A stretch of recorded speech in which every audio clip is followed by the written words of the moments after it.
And flipping over to the other side of this, Shade, it is kind of hilarious that, yeah, the Gators and Dan Mullen came out after the Tennessee game, and they were all nice and friendly that whole week, and now they're saying, well, hell, we got all these guys we were able to rest last week. They're good to go for the Kentucky Wildcats going up here on the road. Florida has yet to go on the road in the SEC. Things certainly get different on a Saturday night in the SEC. A lot of these advantages you have are obviously not going to be there, particularly when we're talking about a sold-out Kentucky's Kroger Field. It's going to be rocking up there. Hell, they got LSU next week. They get them at home too, Shane. So I think fans are looking at this like this could be an epic 2-game stretch where we will face two of the premier powers in the SEC historically, and we have the opportunity to finally show everybody that we belong in their class at this point in time.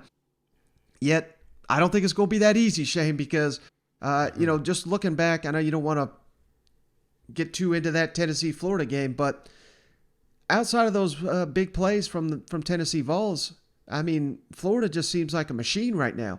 And I don't know if I agree with you 100% that this matchup kind of favors Kentucky, given where this thing is on the schedule, because the Florida Gators, remember going into that Alabama game, I don't know how excited those fans were for that game. They thought they were going to get stomped by the Crimson Tide. They nearly beat mighty Alabama. They turned right around and, for the most part, just had their way with the Tennessee Vols. It certainly seems to me like Florida is peaking at the right time. But again, like I said, that could certainly change in a hurry when you go on the road. And I don't know. I think there's a lot to like about the Gators in this matchup, 'cause particularly I keep harping on going on the road. What better way to do that than with an offense that can grind the clock out, take this crowd out of the game, play some tough physical defense now that you're getting all your defenders back.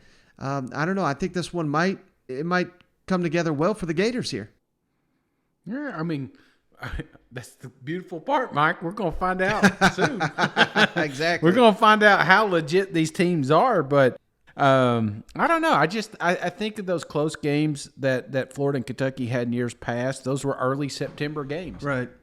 And then last year wasn't. It was almost December, and then Florida killed them. So I don't know. I usually like the earlier games in favor of Kentucky, but because of this new offense and this, it just felt like they're still trying to find a little bit of their identity. But I think going into week 5, we kind of have an idea. I think last week was an eye opener that, hey, we can still run the damn ball. I mean, when you're averaging over 5 yards a carry, you can win a lot of ball games, Mike. So I think that's the problem. They wanted to it felt like Kentucky wanted to show off the offense and the passing and the wide receivers. And look, we got a quarterback that can eat a banana without peeling it. That was the story, right? And then all of a sudden it's like, well, that's good, but that's not going to win you games in the SEC. You got to be two-dimensional. You can't just flip-flop. You can't go from running to passing. What Kentucky lacked in years past was that double option, man, was having the ability to run and pass. Now I think they're starting to get that, and that's why I like them later in the year. In fact, it wouldn't be bad if this was a couple more weeks later. I think they would even have a better shot.